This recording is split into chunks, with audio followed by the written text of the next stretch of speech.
शरीर को संवारने की, परिवार को सेटलमेंट करने की करिए। बस मेरा काम में निवृत्त हो जाऊं मैं कार्य से, बच्चे को अच्छा पढ़ा लिखा दूं, उसे बिजनेस में लगवा दूं और बिजनेस में लगाने के बाद मैं निश्चित हो जाऊंगा। मैं मेरे अपना कार्य अदा कर लिया। हमेशा हमें केवल बिजनेस में लगाना, उसका शादी कर देना, विवाह कर देना, इतने तक ही हमारी जिम्मेदारी है। कितनी जिम्मेदारी है हमारी?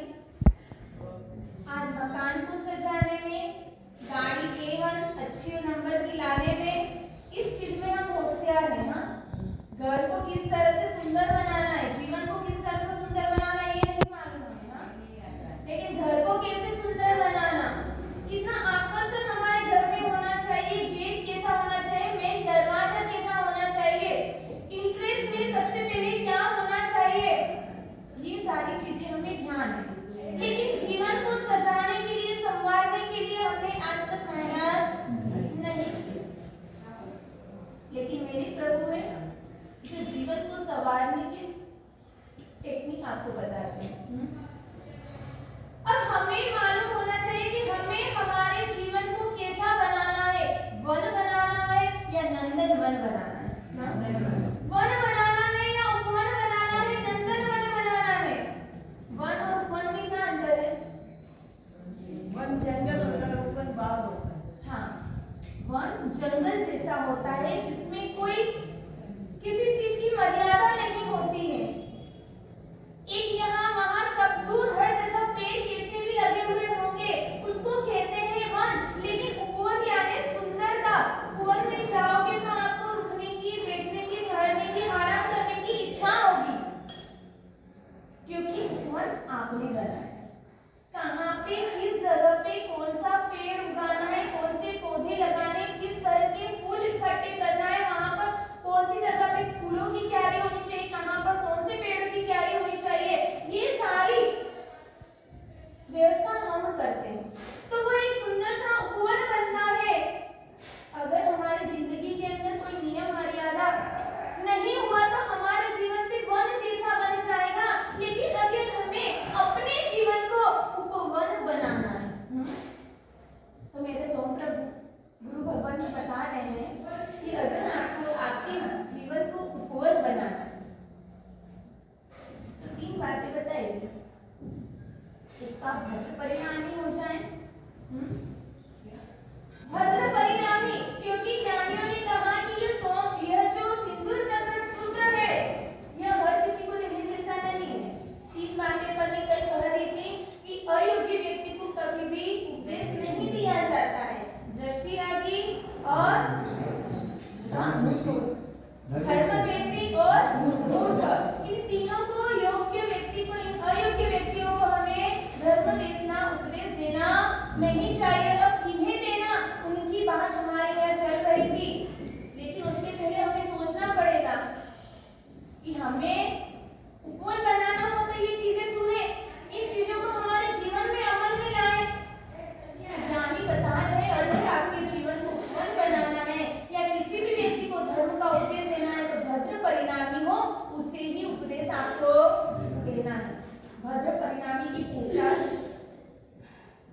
जो सरल हो, ईर्ष्या राग न हो, शांत स्वभावी हो, जो किसी के कहने पर जल्द से समझ जाए, वह भद्र परिणामी होता है। वाल्मी नाम जो गुंडा था ना, एक बार गुरु का सत्संग मिला, क्या कर रहा था, चोर लूटा मार वही करता था वह जंगलों में। किसके लिए? अपने परिवार के पालन पोषण के लिए। लेकिन जैसे ही कोई गुरु भगवत संत वहां से विचरण कर रहे हैं, उन्हें भी लूटने की तैयारी कर रहा है कि है आपके पास जो भी माल है वो मुझे दे दो, नहीं तो मैं आपको मार दूंगा। गुरु भगवंत के पास क्या हो सकता है? किस चीज का खजाना है गुरु भगवंत के पास? ज्ञान का खजाना। आपके पास में कौन सा खजाना है?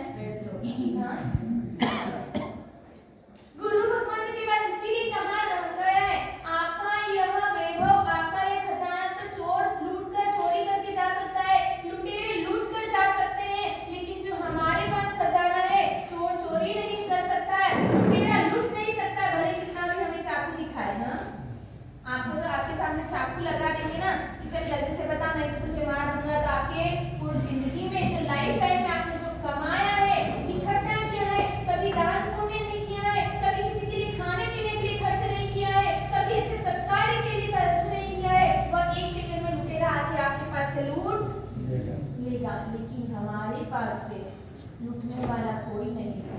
ज्ञानी होंगे वही लूट सकेंगे, वही उस चीज को ले सकेंगे। और उस वक्त चोर ने जैसे ही उन संत महंत को कहा कि आपके पास जो कुछ है वो आप दे दीजिए, संत ने कहा हमारे पास कुछ नहीं है, हम तो मांग मांग कर खाने वाले हैं। हाँ? हम मांग कर खाने वाले, हमारे पास कुछ नहीं है। उस वक्त गुरु भगवत ने सोचा यह व्यक्ति भद्र परिणाम ही दिख रहा है, इसका उद्देश्य कुछ और है, इसी वजह से ये चोर लुटेरे का काम कर रहा है। उन्होंने धर्म देशना देना शुरू करी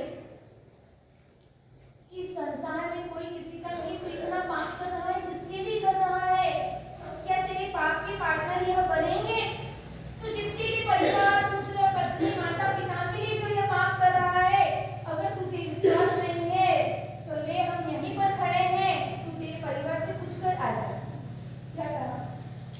लेकिन उसको वाल्मीकि को भरोसा नहीं था।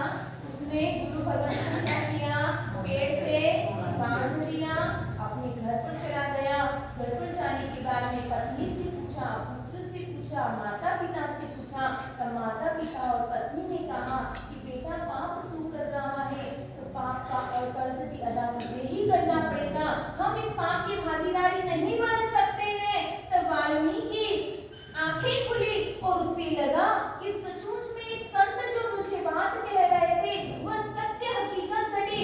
इतने सालों से मैं जो पाप कर रहा था उस पाप का भागीदार भी मैं ही बनूंगा। तुरंत वह घर से निकला, संत को खोला डोले संत की, और उसी वक्त संत के चरणों में समर्पित हो गया। और आखिर में वह वाल्मीकि क्या बना? रामायण का रचयिता। जो लुटेरा भी जो रामायण का रचयिता बन गया, उसके अंदर क्या गुण रहे हुए थे? आप ये मत सोचना कि जो इतने जीवों की हिंसा करता है, चोर है, डाकू है, लुटेरा है, अरे वो कैसे अच्छा व्यक्ति हो सकता है? अरे ज्ञानी महंत लोग ही ऐसी आत्मा को पहचान सकते हैं। और उन्होंने देखा कि इस व्यक्ति के अंदर भद्र परिणाम है, सरल है, जैसा कहेंगे कहते हैं। हाँ, कहते हैं कि सम्मान पाना सरल है लेकिन सरल बनना बहुत मुश्किल है। हाँ? और ऐसे वाल्मीकि बन गए, रामायण की रचयिता, रामायण की रचना कर दी। हम इतने बड़े चोर लुटेरे तो नहीं है आप? अपना उद्धार तो पहले ही होने वाला है कि नहीं है? है या नहीं? प्रयत्न करेंगे तो सब कुछ हो सकता है। लेकिन हमारी आदत तो, हमने क्या डाल रखा है अपने आंखों के सामने? ग्रीन चश्मे डाल रखे हैं, कलरिंग चश्मे डाल रखे हैं। तो अपने को सब कुछ क्या दिखता है? कोई अच्छा भी व्यक्ति हो ना तो वो बुरा ही दिखेगा।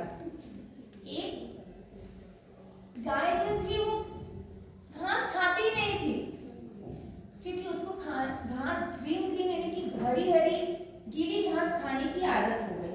हमें भी क्या खाने की आदत हो गई है? हाँ, हमें भी मार दाल खाने की आदत हो गई। जो रूखा सूखा खाना पड़ता है ना, हालत टाइट हो जाती है। वह जो गाय रोजाना प्रतिदिन ग्रीन घास, गीली घास खाने की आदी हो गई, परिवार वाले परेशान हो गए। अब ग्रीन घास कहाँ से लाएं? खेती बराबर हो नहीं रही है, बारिश अच्छी नहीं है, अकाल पड़ा हुआ है, अब क्या किया जाए?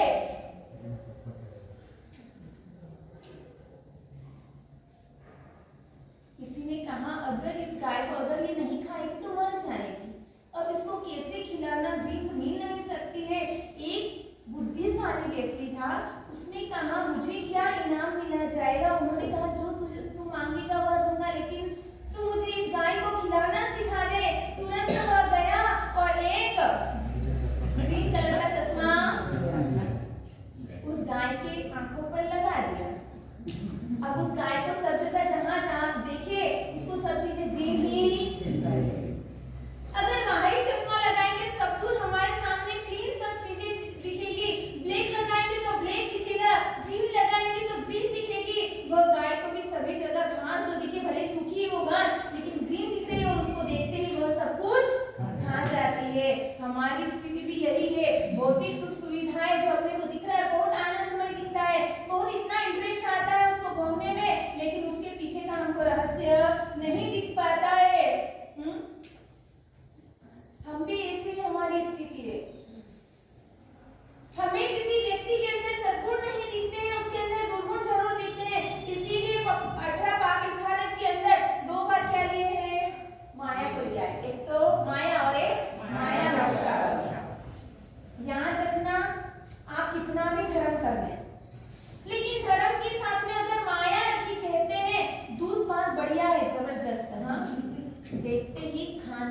अच्छा हो जाए।